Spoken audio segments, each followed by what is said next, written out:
अस्सलाम वालेकुम। Programme special talk में जो मेज़बान फयाज़ कुरैशी। नाज़रीन, मुल्क की सियासत में जिते रोज़ बरोज़ तब्दीलियूं थींदी पियूं अचनि उते मुल्क की माशी सूरत हाल बहितर करण के हवाले से भी अग भराई जा सिलसिला जारी आहिनि। ख़ासि तौर ते IMF जो नव रुकनी डेलीगेशन पाकिस्तान पहुतल है। एग्जीक्यूटिव डायरेक्टर जो 20 सालन खां पोइ उन पाकिस्तान जो दौरो किया है। अहिड़ी तरह से पाकिस्तान के लिए $40 अरब जो कंट्री पार्टनरशिप यानी CPF प्रोग्राम जो शुरू करने के हवाले से उनते काफ़ी अगबराई थी हुई। इन हवाले से समूरन सूबन से जेके सूबन जा चीफ मिनिस्टर उन समेत वज़ीर अज़म जो ख़ज़ाने वारो जो वफ़ाक़ी वज़ीर है उन समूरन की मुलाकातुन जो सिलसिलो जारी है। पाण सिंध के हवाले से ॻाल्हि कंदासीं। सिंध के वॾे वज़ीर सैयद मुराद अली शाह ऐं संदसि काबीना के अहम वज़ीरनि सां भी डेलीगेशन की मुलाकात थी है। सिंध जा मुख़्तलिफ़ इशूज़ जैसे माशी जो फाइनेंशियल असिस्टेंस के हवाले से सिंध पारां जो अगबराई कई हुई उन हवाले से जो मनसूबा उन्हनि ते पिण जो अॼु अगबराई थी है। ख़ासि तौर पर सिंध के हवाले से इम्कान है तो काफ़ी जो मनसूबा जो IMF के सहकार से ख़ुसूसन कराची शहर जा जो मसला आहिनि उन्हनि ते अगबराई थींदी। अहिड़ी तरह से अॼु जो अहम इशू जो है वो यो है तो गवर्नर पंजाब पारां अटक में जो मीडिया से ॻाल्हि ॿोल कई है उन बिलावल भुट्टो के वज़ीर अज़म थियण के हवाले से ॻाल्हि कई है उनमें अॻकथी थी है तो साल ऐं 2 सालन दौरान इम्कान है तो वज़ीर अज़म बिलावल भुट्टो बणजंदो। तो अहिड़े क़िस्म जूं मुख़्तलिफ़ ॻाल्हियूं जेके ख़ासि तौर ते जिते पाकिस्तान पीपल्स पार्टी के हवाले से हुकूमत से गॾु रहण अलॻि थियण वज़ीर अज़म थियण अहिड़ी तरह से सिंध में भी वज़ारत इला जी तब्दीली के हवाले से उफ़ाऊं थींदियूं आहिनि। काबीना के हवाले से रोज़ मीडिया की ख़बर जेका है वह ज़ीनत बणजंदियूं आहिनि। तो अहिड़ी तरह से बिलावल भुट्टो के हवाले से गवर्नर पंजाब पारां जेका ॻाल्हि ॿोल कई है उनमें केतरी सदाकत है उन इशूज़ ते बि ॻाल्हाईंदासीं। ॿिए पासे सिंध पारां कैनालनि के ख़िलाफ़ एहतजाज जो सिलसिलो जिते जारी है वो मुल्कगीर एहतजाज ऐं ख़ासि तौर ते मरियम नवाज़ साहिबा के भी इंडिकेट किया वियो है तो सिंध के सुकाइण के हवाले से जेकॾहिं पंजाब पारां अगबराई कई हुई तो उन ते भी सिंध जो जेके कौमपरस्त जमातूं या सिंध के जेके सुजाणदूर आहिनि उहो एहतजाज कंदियूं। ॿिए पासे सिंध में अमन की जेका सूरत हाल है वह नापैदा है ऐं ख़ासि तौर ते जेके अपर सिंध जा कुछ ज़िला आहिनि उते बदअमनी जिते चोट चढ़ियल है उते कराची जो डिफेंस वारो इलाइक़ो वो नौजवाननि जे झगड़नि ऐं ख़ासि तौर ते कहिड़ा इशूज़ आहिनि उन्हनि ते जेके उन्हनि जे विच में झगड़ा थियनि था ऐं नौजवान क़तल थियनि था इहो हिकिड़ो फोकस बणियल है। कराची जो डिफेंस वारो जेको पोस्ट इलाइक़ो ये वाक़िया छो थियनि था उन्हनि ते ॻाल्हि ॿोल कंदासीं। ॿिए पासे जिते अमन अमान की ॻाल्हि कयूं था तो सिंध जो ॾाहो सिंध जो अदीब डॉक्टर आकाश अंसारी जे पंहिंजे हंज खयल जो पुट उन पारां क़तल थियण के हवाले से जिते मीडिया जूं जेके ख़बरूं आहिनि उहे उरूज ते हली रहियूं आहिनि उते संदसि जेको पुट है जो वेगो पुट जैसे उन पंहिंजे हंज खणी उनके पाले उनके ताते वॾो कयो ऐं इन खां पोइ उन ई पुट जेको पंहिंजे पीउ खे क़तल कयो तो हिकिड़ो वॾो सवाल उभरे थो तो छा जेके माशरे में अहिड़ा ॿार जिन खे माण्हू पंहिंजे हंज वठी उनजी ज़िंदगी खे तब्दील कनि था ऐं उन ज़िंदगी में अहिड़ियूं तब्दीलियूं आणनि था जेको उन्हनि जे हवाले सां इम्कान मौजूद ही नथो हुजे। उहे ॿार जेके बदतरीन ज़िंदगी गुज़ारीनि था पर जॾहिं लैविश ज़िंदगी गुज़ारीनि था तो उन बावजूदि उहे तब्दीलियूं नथा आणनि त छा ईंदड़ वक़्त में अहिड़े क़िस्म जी जेका सूरत हाल है डॉक्टर आकाश जो केस उन्हनि माण्हुनि जे लाइ स्टडी केस बणिजंदो तो माण्हू एहतियात अख्तियार कंदा या वाक़ई भी अहिड़े क़िस्म जा ॿार उन्हनि जे हवाले सां रस्ता बंदि थींदा। त इन्हनि समूरनि इश्यूज़ के हवाले सां ॻाल्हि ॿोल कंदासीं। असांखे टेलीफोन लाइन ते जॉइन कयो आहे सीनियर सहाफ़ी तज़दीकार कराची यूनियन ऑफ जर्नलिस्ट जो अगवान सदर अहिड़ी तरह से कराची प्रेस क्लब जो अगूण सदर ताहिर हसन खान साहब। ताहिर साहब आपको प्रोग्राम में वेलकम करते हैं। इब्तदा करते हैं IMF का डेलीगेशन पाकिस्तान आया हुआ है 9 रुकनी डेलीगेशन भी है और 20 साल बाद पाकिस्तान में एंट्री हुई है एग्जीक्यूटिव डायरेक्टर की। तो क्या समझते हैं कि ये जो डेलीगेशन जो पाकिस्तान का दौरा कर रहा है खुसूसन जो वज़ीर अज़म वज़ीर ख़ज़ाना वज़रा एला से मुलाकात हो रही है, क्या समझते हैं पाकिस्तान की जो माशी मुश्किलात हैं उनका खात्मा देख रहे हैं? ग्रे लिस्ट से जान छूटी, ब्लैक लिस्ट से जान छूटी, तो ये जो पेशरफ्त हो रही है जो CPF है कंट्री पार्टनरशिप प्रोग्राम उस पे आप क्या देख रहे हैं कि ये एक नया एक टाइटल बनने जा रहा है दुनिया के लिए मॉडल बनने जा रहा है कि प्राइवेट पब्लिक पार्टनरशिप भी है और इसी तरह शराकत के जो मंसूबे हैं उसमें पेशरफ्त हो रही है? देखिए तो काफी अर्से के बाद इतना बड़ा डेलीगेशन आया है और गवर्नमेंट ऑफ पाकिस्तान जो है बड़ी होपफुल है तो इसकी वजह से कोई बेहतर सिचुएशन डेवलप हो जाएगी और इकोनॉमिकली उनको इसका फायदा होगा। आप देखना ये है कि वो किस एरियाज को आइडेंटिफाई करते हैं और क्या क्या उनकी कंडीशन होंगी और क्या पब्लिक प्राइवेट पार्टनरशिप में उनकी क्या रोल होगा, उनका कितना शेयर होगा और कितना लोन देंगे और कितना आपको जो है वो इन्वेस्ट करना पड़ेगा, ये सारी चीजें अभी अंडर डिस्कशन है। अब क्योंकि ये मामला बड़ा है, एक बड़ा जो इख्तिलाफ है वो ये कि 40 अरब डॉलर का मामला है।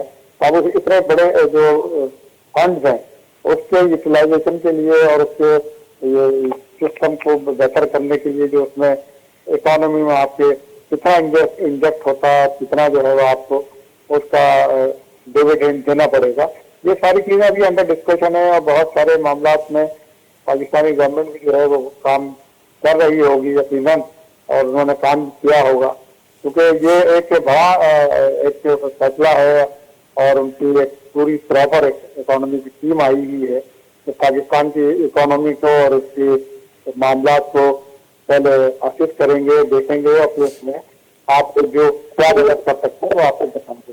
अच्छा तो जी है तो एक ये जाहिर है कि बड़ा एक फैसला है और बड़ा ही इल्जाम है। अब होप की जा सकती है कि इसके कोई बेहतर नतीजे आ सकते हैं, क्योंकि हमारे एक मुश्किल सूरत ये है कि हम इतने सारे बड़े बड़े फैसले कर लेते हैं, इसमें हम लोन भी ले लेते हैं, लेकिन उसका यूटिलाइजेशन और उसका प्रॉपर जो है इकोनॉमी उसके हवाले से मजबूत होना, वो थोड़ी सी हमारी उसमें कैपेसिटी हमारी कम है। तो अगर वो भी अगर इम्प्रूव हो सके वर्ल्ड बैंक के साथ काम करने से, तो मैं समझता हूँ कि एक अच्छा गुण हो जाएगा और पाकिस्तान की इकोनॉमी जो है सर्वाइव कर जाएगी। अच्छा ताहिर साहब, यहाँ जिस तरह आपने ये तस्करा किया कि हम भारी कर्जे लेते हैं, खरबों रुपए जो हैं वो पाकिस्तान की मैशत में इंडक्ट होते हैं। जिस तरह माजी में हम जाएं, जरदारी साहब के दौर में सीपेक का एक मुआहदा हुआ, उसके बाद 49-50 बिलियन डॉलर्स के करीब जो है पाकिस्तान में इन्वेस्टमेंट हुई चाइना की तरफ से। फिर उस मामले को मुतनाज़ा बनाया गया, फिर चलते चलते ज़ाहिर है खान साहब की हुकूमत में ये मामला इतना बुरा शेप अख्तियार कर गया कि आने वाली जो हुकूमत थी 16-17 महीने की, उनके लिए एक अजाब बना रहा। ब्लैक ग्रे लिस्ट के बीच में हम लटकते रहे, आज पाकिस्तान डिफ़ॉल्ट करेगा, कल डिफ़ॉल्ट करेगा, हम ये बातें सुनते रहे, मगर इदराक नहीं किया जाता मैशत की बेहतरी के हवाले से।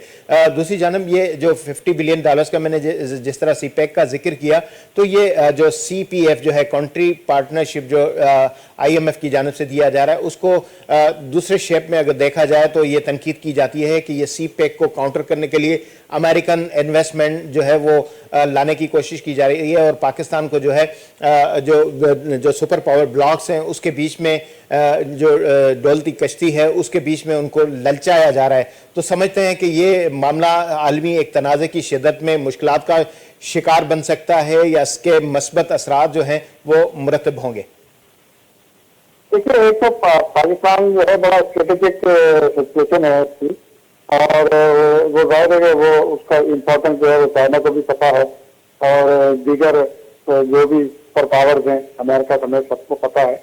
और माजी में जो पाकिस्तान का रोल रहा उसके हवाले से जो डैमेज वो कंट्री को और जो मुश्किलात का सामना करना पड़ा, और ख़ास तौर पर वार ऑन टेरर हमारे गले में अभी तक अटकी हुई है, तो ये सब चीजें तो वो देख रहे हैं और उसको ये पता है कि ये स्ट्रेटेजिक सिचुएशन पे है पाकिस्तान, तो उसको अकेला भी नहीं छोड़ना चाहिए।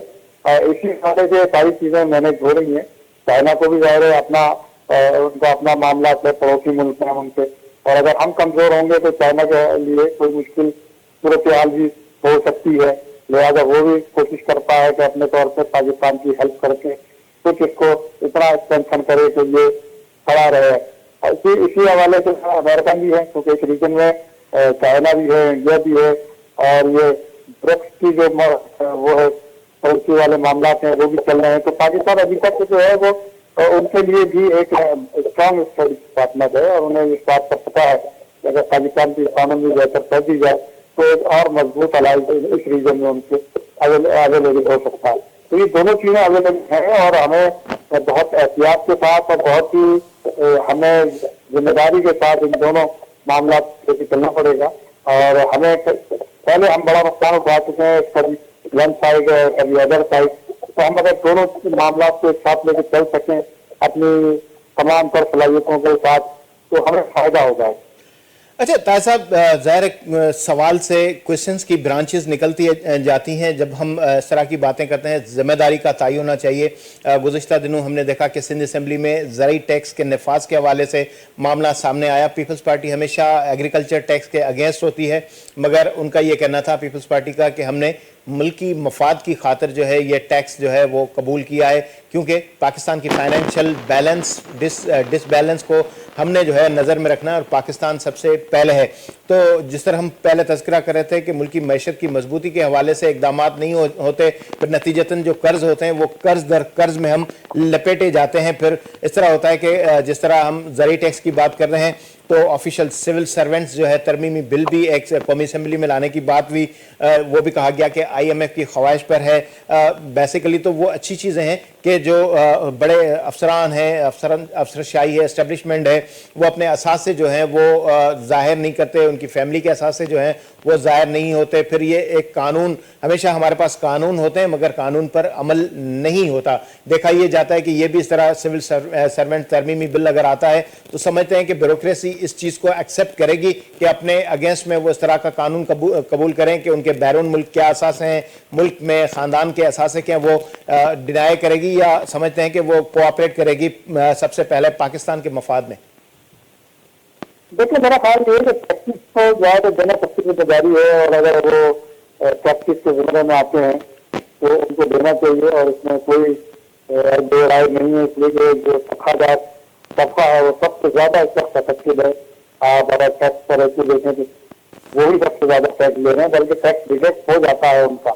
उन्हें तो उनके तो रिटर्न के रास्ते भी जो है वो इतने मुश्किल है कि वो टैक्स दे जा रहे हैं और उनका रिटर्न भी कोई नहीं है। हालांकि इसके मुकाबले में अगर आप ये देखेंगे एक्सपोर्टर को और दूसरे मामला में देखेंगे, और जो बड़े बड़े ये इदारे हैं उनके जो कर्ता धर्ता है, उनके टैक्स जो है वो उसके मुकाबले में बहुत कम है, और वो सब्सिडी एक्सपोर्टर तो सब्सिडी भी लेता है, बड़े पैमाने में सब्सिडी भी लेता है, टैक्स रिबेट भी लेता है, तो वहां से तो आपको नुकसान ही हो रहा है मुसलसल।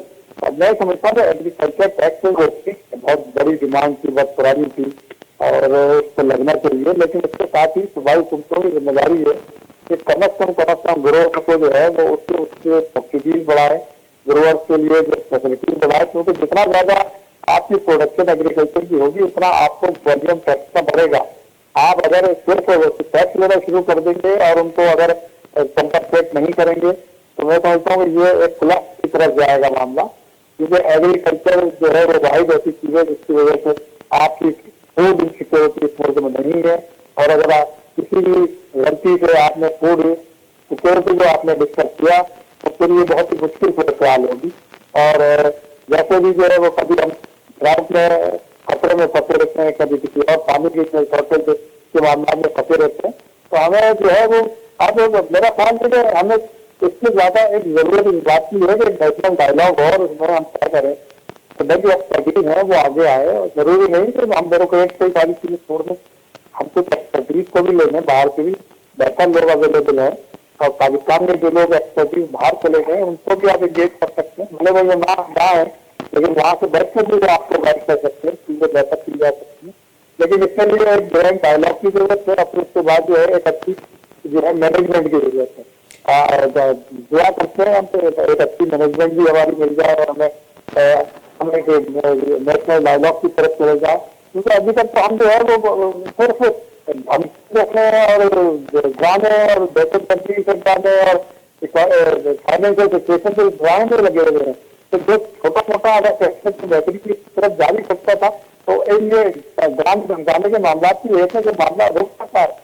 तो हमें तो एक बेहतर मैनेजमेंट की जरूरत है, बजाय इससे कि हम जो है वो तो ये सोचते रहे कि इकोनॉमी बढ़ गई है और ये खराब हो गया और वो खराब हो गया।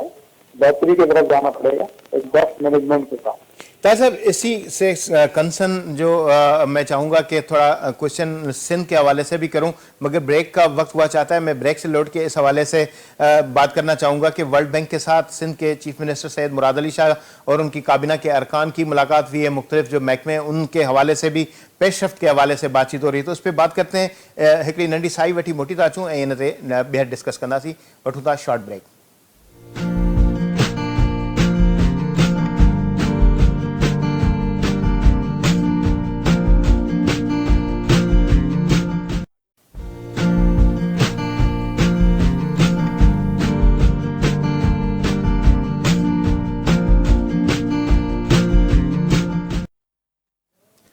स्पेशल टॉक में बहर भलीकार ॻाल्हि जो सिलसिलो जारी हुयो त आलमी बैंक जो जेको नव रुकनी वफ़्द जंहिंमें एग्ज़ीक्यूटिव डायरेक्टर जेको 20 सालनि खां पोइ पाकिस्तान में एंट्री थी आहे, पाकिस्तान जे मुख़्तलिफ़ जिते सूबनि जा इशूज़ आहिनि उन ते $40 अरब जो जेको कंट्री पार्टनरशिप जेको प्रोग्राम आहे CPF उन ते जेको अॻुभराई जो सिलसिलो जारी आहे। ऐं सिंध हुकूमत जॾहिं पाण ही प्रोग्राम ऑन एयर करे रहिया आहियूं त सिंध जे वॾे वज़ीर सैयद मुराद अली शाह जी काबीना जे अहम वज़ीरनि जिनमें शर्जील मेमण, सैयद नासिर शाह, सैयद सरदार शाह, सरदार मोहम्मद बख्श महर, मोहम्मद अली मलकानी, इन सां गॾोगॾु जेके मुख़्तलिफ़ खाता आहिनि उन्हनि जे सेक्रेटरीनि साण मुलाक़ात जो सिलसिलो बि ज़ाहिर जारी आहे। ऐं जॾहिं असां प्रोग्राम ख़तमु कंदासीं त यकीनन मुमकिन आहे त जेका अॻुभराई थी उन हवाले सां पेशरफ़्त साम्हूं अचे।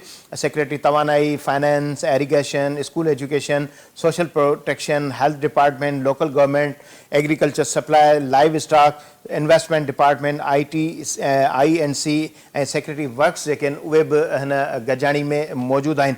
ताहिर हसन खान साहब असां सां गॾु टेलीफोन लाइन पे मौजूद हैं। ताहिर साहब, ये मुलाकात जो वर्ल्ड बैंक के साथ सिंध हुकूमत की भी जारी है वज़ीर आला सिंध की क़यादत में, क्या देखते हैं कि सिंध जो है वो जो IMF के साथ ये 40 अरब रुपए की जो कंट्री पार्टनरशिप प्रोग्राम है उसमें दीगर सूबों से बाजी ले जाएगा कि ये रवायती तौर पर ये होता है, कहा जाता है कि 708 अरब रुपए का वफाकी रोड सेक्टर का मंसूबा होता है, एनुअल डेवलपमेंट प्रोग्राम होता है, तो उसमें सिंध को सिर्फ 64 अरब रुपए की जो है वो खुशखबरी दी जाती है, उसमें से भी सिर्फ 27 अरब रुपए मिले। तो ये आलमी बैंक के साथ जो कंट्री पार्टनरशिप में उसमें भी सिंध जो है वो पीछे रहता हुआ नज़र आ रहा है, या समझते हैं कि आगे जाएगा? नतीजतन मुल्क को पैसे तो जो देने पड़ते हैं वो सबकी हिस्से से जाता है, मगर नतीजा क्या निकलता है कि सूबों को बराबर की बुनियाद पर जो है वो शेयर नहीं मिलता। जहाँ से वसूली होती है हमेशा कराची का ये ताना रहता है, तनकीद रहती है कि कराची कमा के देता है, मगर कराची को या सिंध को कुछ नतीजतन मिलता नहीं है। तो इसमें क्या देख रहे हैं? आपकी आवाज कट रही थी, मैं तो सुन नहीं पाया आपका प्रॉब्लम। मैं ये कह रहा था कि आलमी बैंक के जो वक्त के साथ वज़ीर आला सिंध सैयद मुराद अली शाह और उनके काबीना के अहम अराकीन और सेक्रेटरीज की मुलाकात जारी है। होता यह है कि जब कर्ज की वसूली होती है, वापसी होती है पैसों की, तो वो पाकिस्तान के खाते से दी जाती है, मगर जब तरक्याती हिस्सों में जब शेयर आता है तो वो सिंध हमेशा ये शिकायत करता है कि उनको हिस्सा कम मिलता है। बैरिस्टर अरसलान साहब की आपने कल प्रेस कॉन्फ्रेंस भी सुनी होगी, उनका दावा था कि 708 रुपए की वफाकी जो एनुअल डेवलपमेंट प्रोग्राम है उसमें सिंध को नज़रअंदाज किया जाता है। उसमें सिंध को सिर्फ जो है 64 अरब रुपए की खुशखबरी दी गई कि उनके रोड बनेंगे और तरक्याती मनसूबे बनेंगे, मगर 27 अरब रुपए का लॉलीपॉप देके वहां तक जो है प्रोग्राम जो है सिंध के हवाले से रास्ते बंद नजर आए। तो आगे देख रहे हैं कि हम पैसे देने में तो बराबर के हिस्सेदार होंगे, मगर जब हिस्सा मिलने की बात आती है तो $40 अरब में से सिंध को डाक के 3 पात, खुसूसन कराची का ये दावा रहता है कि कराची कमा के देता है मुल्क को, मगर वापसी में उनको कुछ नहीं मिलता। तो इस प्रोग्राम में, कंट्री पार्टनरशिप प्रोग्राम में कराची के लिए क्या हिस्सा देख रहे हैं, सूबा सिंध के लिए क्या हिस्सा देख रहे हैं? देखिए, एक तो बात यह है कि ये सारा का सारा डिपेंड करता है एक दूसरे को ट्रस्ट और एक दूसरे के मामला को समझने और उसकी हेल्प करने पे। अब अगर अफवाह जो है वो सिर्फ सिंध को ही इस तरह चीजें उसके मामला को रोका, ये एक अफसोसनाक बात है और ये इसके लिए जो शिकायत है वो जायज भी है। तो अगर ये पंजाब में इस तरह नहीं हो रहा या किसी और सूबे के साथ नहीं हो रहा तो ये तो बिल्कुल डिस्क्रिमिनेशन वाली बात है, क्योंकि आप खुद ही तय करते हैं एक बजट बनाते हुए और उसका अमाउंट या उसका जो लिमिट है वो आप खुद ही तय करते हैं, और जब वो तय करते हैं तो उसका मतलब आपको ही सब पता होता है कि कितने पैसे हैं, कितने आएंगे और कितने किस।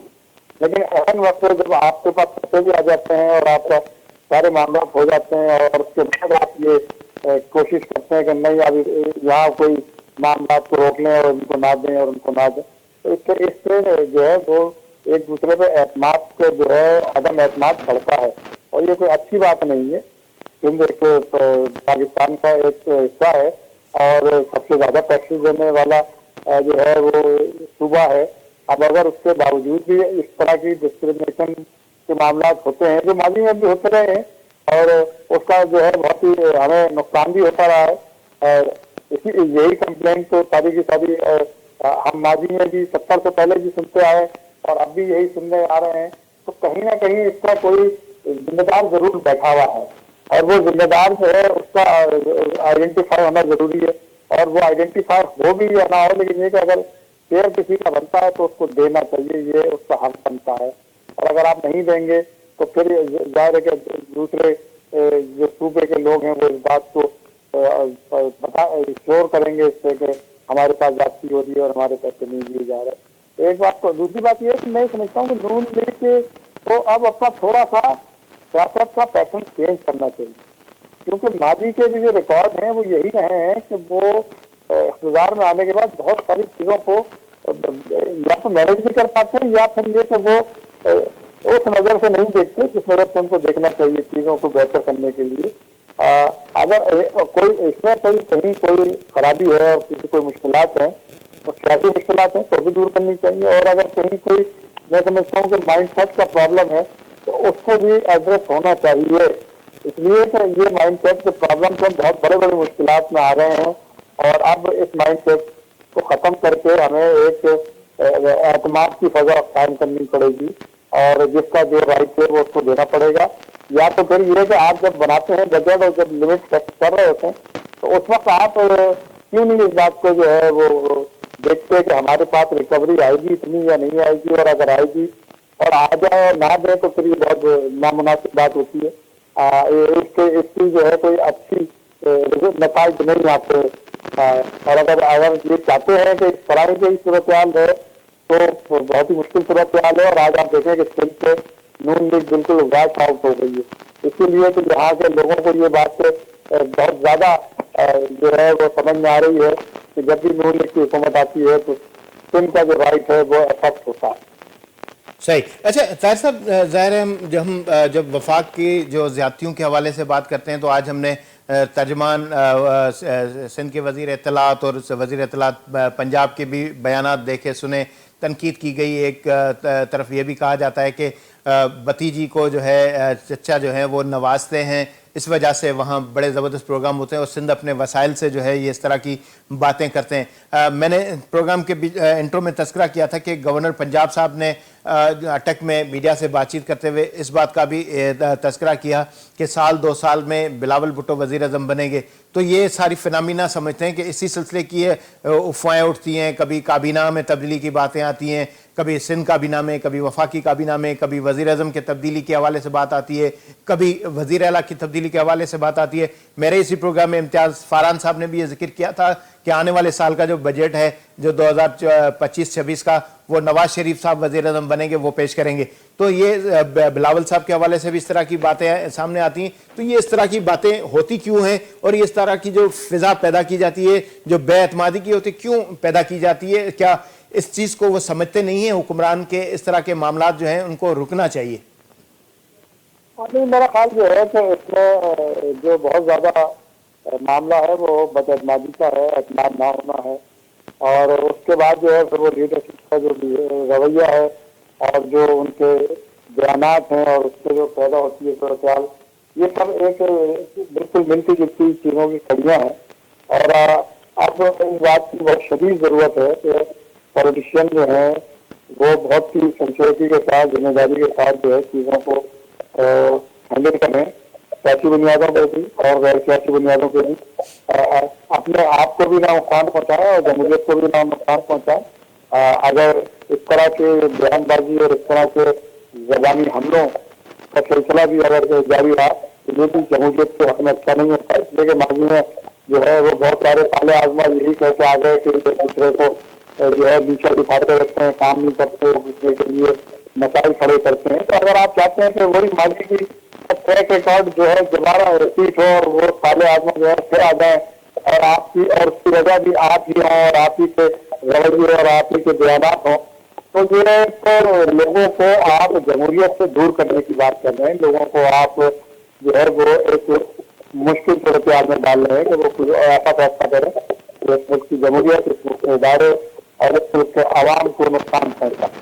अच्छा ताहिर साहब, जिस तरह मैंने अरसलान साहब का तस्करा किया कि उन्होंने प्रेस कॉन्फ्रेंस में वफाक पर जिस तरह ताबड़तोड़ हमले किए, इल्ज़ामात लगाए, एक उन्होंने प्रेस कॉन्फ्रेंस में डॉक्यूमेंट भी दिखाया था जो FIA की इंक्वायरी थी जिसमें उसने ये बताया था कि 35 अरब रुपए का चूना हैस्को, सैपको, इसके अलावा जो तेल की मद में जो वसूली की जाती है, केई ने भी अपने हाथ साफ किए। अवाम को रिलीफ देने के बजाय, बिजली देने के बजाय वो इजाफी पैसे उन्होंने वसूल किए। तो ये ज्यादती के हवाले से जो बातें होती है, जिस तरह आपने बेएतमादी का जिक्र किया, मनफी रुझान क्रिएट होता है, जमहूरियत के मुनाफी लोगों के हवाले से जहन में उनके तासर पैदा होता है।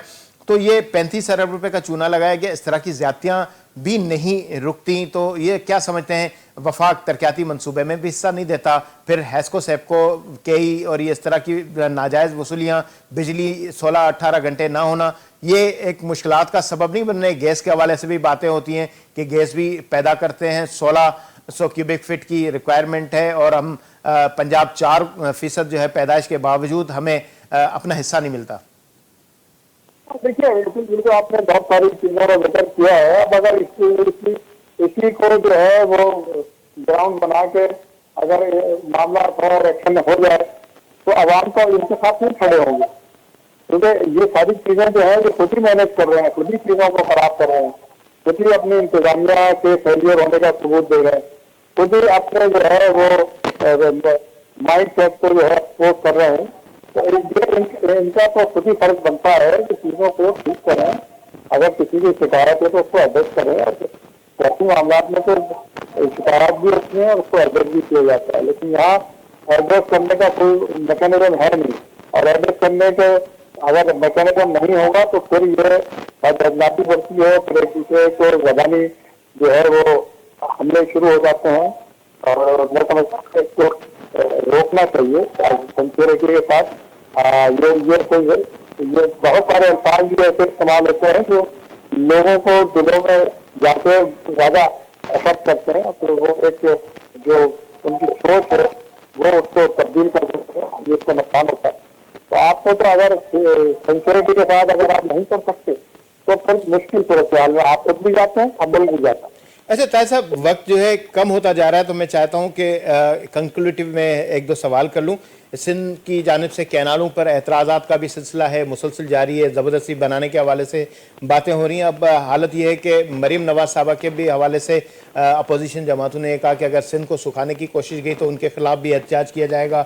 और जारी साल में बारिशों और सूखे की बात हो रही है, कहत की बातें हो रही हैं, तो ये आने वाले दिनों में पानी की किल्लत और ये कैनालों का बनना फिर और मुश्किलात का सबब भी बन सकता है। दूसरी जानिब सिंध में अमन भी ना पैदा होता जा रहा है। अपर सिंध के अजला डेकोरेट कल्चर इस तरह के जकड़ में है मुब्तला। दूसरी तरफ कराची का पोश इलाका डिफेंस, नौजवान मुस्तफ़ा का कत्ल हुआ, फिर नौजवानों में इस तरह की अनसर क्यों पैद होता जा रहा है कि आपसी लड़ाइयाँ फिर इतनी हद तक के लोगों को आपस में जो है मराने तक जो है वो सारी बातें चली जाती हैं। हैदराबाद का वाक़या, डॉक्टर आकाश अंसारी का भी मैं भी इसका जिक्र करूं, उन्होंने एक बच्चा जिसे पहले ही दिन गोद लिया था, फिर उस बेटे ने जिसके वालिदैन नहीं थे मगर इतनी बड़ी उनको हस्ती, उन्होंने उन्हें शफकत दी, प्यार दिया, फिर मगर वो भी इस रास्ते पर नहीं चल सका कि अपने वालिदैन के नक्शे कदम पर चलते। तो ये उनसर एक तरफ ये माशरे की जो सूरताल नज़र आ रही है उसकी तरफ हमारी तवज्जो मरकूज़ करती है कि ये बच्चे कहाँ जा रहे हैं। कि मुस्तफ़ा का कत्ल भी मैंने आपका जिक्र किया और फिर डॉक्टर आकाश साहब के बेटे का भी जिक्र किया। तो आने वाले दिनों में ये चीज़ें जो लोग गोद लेते थे बच्चों को, ये तो उसके लिए भी लोगों के लिए परेशानी का अनसर बन सकता है कि ये तो मामले हमारे गले पड़ रहे हैं, तो फिर ये लोग किस तरफ जाएं? देखिए, वो आकाश अंसारी वाला मामला है, वो तो इंडिविजुअल एक्ट है और वो आपकी जो सोसाइटी है उसकी जो अप्रोच है और जो उनके जो ट्रेडिशन हैं उसमें उसके असर बहुत ज्यादा है। क्योंकि एक बेटे को लेके पालना, फिर उसके ज़ाहिर राइट्स का मामला आता है, फिर बाकी फैमिली के राइट्स जो है, तो वो एक ये वाला मसला है। लेकिन कराची वाला मामला जो है वो टोटली फेल्योर है एडमिनिस्ट्रेशन का। इसलिए कि आप ये देखें कि ये सारा का सारा मामला जो जा रहा है, जिसके इशारे हो रहे हैं वो ड्रग्स के हवाले से हैं। और जिस तरीके से इस केस को हैंडल किया गया उसमें जो पुलिस के ऊपर जो इल्जाम आ रहे हैं, जो पुलिस ने अपनी जो भी सलाहियतें दिखाई या नहीं दिखाई, वो एक सवालिया निशान तो है ना। आपको याद होगा कि इसी डिफेंस के इलाके में चंद महीने पहले एक डिप्टी कमिश्नर और एक कलेक्टर कस्टम जो है वो जल के मरे थे। और वो भी मामला यही था कि उसमें भी यही ड्रग्स के मामला थे। तो जब एक इतने हाई लेवल के अफसरान जो है वो भी जो बल्कि है बल्कि एक होटल चीजों को, में सेक्रेटरी होम जो है उनके साथ, उनकी फैमिली के साथ भी झगड़ा डिफेंस का ही एक बड़ा शानदार कारनामा नजर आया था।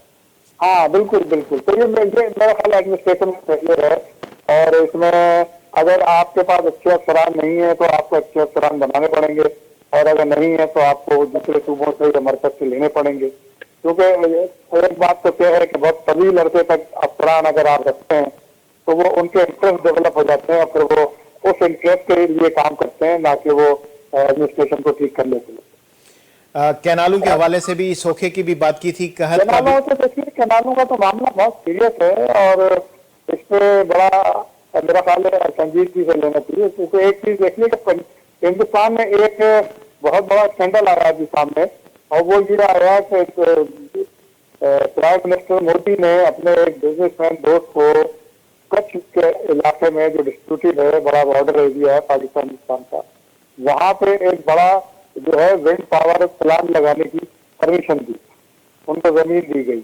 उसके ऊपर इंडिया में बड़ा हंगामा हो रहा है। अब आप देखिए कि रन ऑफ कच्छ का जो इलाका है वो कितना सेंसिटिव है, और हिंदुस्तान यहाँ अगर 10,000 मेगावाट का कोई प्लांट लगाने जा रहा है, और उस पर क्लेम भी ये कर रहा है कि जो है पाकिस्तान के लिए बना रहे हैं वो, तो वो उनका माइंड सेट देखिए क्या है, और आपका माइंड सेट ये है कि आप पानी जो है वो रोक रहे हैं, डाइवर्ट कर रहे हैं। क्योंकि अगर रन ऑफ कभी आपका जो है वो इफेक्ट होगा इससे, तो ये आपकी जो है डिफेंस पे भी असर पड़ेगा। तो मेरा ख्याल है ये कैनालों का मामला सिर्फ ज़राअत तक वो नहीं है मुंसलिक, ये जो है कंट्री के डिफेंस का भी मामला है। तो अगर ये सब ना छेड़ा जाए और इसको स्मूथली चलने दिया जाए, अंतिम के जब हमारे पास कोई बहुत सारा पानी हो, और हाँ हमारे पास स्टोरेज करने की कोई गुंजाइश हो, उस वक्त तक जो है हमें इंतजार करना चाहिए। उसमें बहुत जल्दबाजी और बहुत बेचैनी दिखाने की जरूरत नहीं है। ये मुल्क जो है 70 सालों में जितना ग्रीन हो सकता था वो उससे भी ज्यादा करने की जरूरत है, लेकिन उसके लिए बदअताबी ना पैदा की जाए। ठीक है, बहुत बहुत शुक्रिया ताहिर हसन साहब, अपने प्रोग्राम के लिए वक्त दिया। ज़ाहिर है जेके ख़दशा, जेके इम्कान, जेके परेशानियूं, जेके मामला उथनि था, जेके हुकूमत जे विच में बेअतमादी जो मामलो वधे थो, उन ते बुनियादी तरह सां अल्टीमेटली जेको माण्हुनि जो जमहूरियत ते जेको एतमाद ख़तमु थिए थो, ताहिर हसन साहब जो चवणो हो त हुकूमत खे इहो कोशिशि करणु घुरिजे त हिक ॿिए जे विच में जेका बेअतमादी आहे या फिज़ा ख़तमु थियणु घुरिजे, एतमाद बहाल थियणु घुरिजे। ख़ासि तौर ते जेके डेवलपमेंट में शराकत न ॾियणु, अहिड़ी तरह सां पाणी वारो इशू जेको आहे उनखे एड्रेस करणु घुरिजे। इहे जेके नतीजा जेके आहिनि कंहिं न कंहिं तरह सां माण्हुनि जे विच में बेअतमादी पैदा कनि था ऐं जमहूरियत ऐं मुल्क जे लाइ नुक़सानदेह साबित थी सघनि था, त उनखे एड्रेस करण जी बि ज़रूरत आहे। प्रोग्राम जो वक़्तु पुॼाणी त पतो, इजाज़त ॾींदा, अला भाई।